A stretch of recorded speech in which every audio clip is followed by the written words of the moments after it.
Good day, fake scientist. So karon day naaday ko karon sa Pabayo Street aron matilawan ang purple yam nga gina-introduce ni Medyo Maldito diri sa Cagayan de Oro. So guys, sa purple yam guys, Cagayan de Oro branch, nindot kay lang place and kabalo ba mo nga this is Ozami's best product gi-bring diri sa Cagayan. So daghan sila baligya guys, klase-klase cake ug mga cup.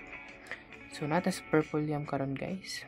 Ang exact location ani niya kay Pabayo Street at Bang Greenwich. So sa wala nakabalo guys, mag food mukbang dito karon guys. So ako ni nagkaon ko og purple yam. So kabalo ba mo guys nga ang founder ani jud kani nga product sa purple yam kay si Medrosa Uyos. Isa ni siya kasiman guys nga taga Ozami. So dito niya ginabaligya hantod nilambo ang iyang business. So ang first branch gid ani kay sa Ozami City kani kay gidalaran ni siya ni Medyo Maldito diri sa Cagayan.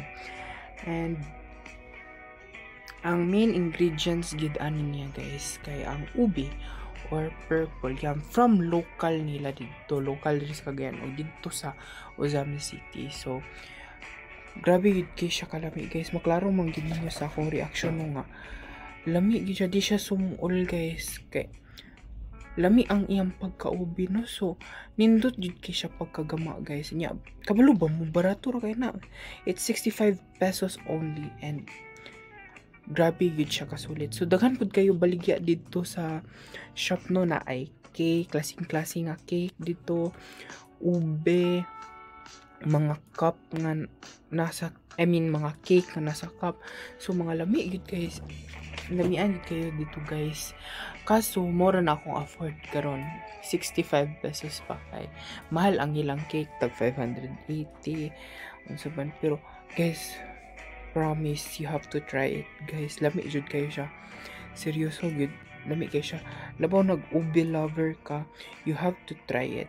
It's local food and let's support local food guys kay dira gid gagikan atong mga tax, and as a scholar ng bayan dira pud gagikan na confusion.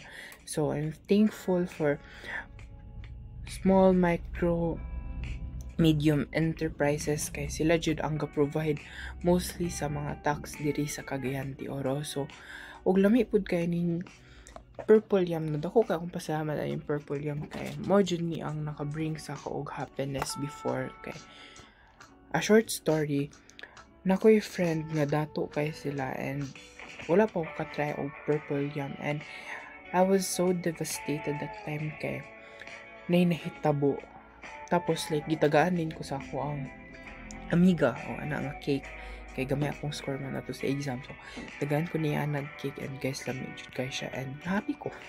So maro to guys, so I hope you enjoyed the video. So naday ko sa Liceo no, nindot gid kay ang view sa Liceo guys, dari na mo pag-eskwela. That would be all. Thank you.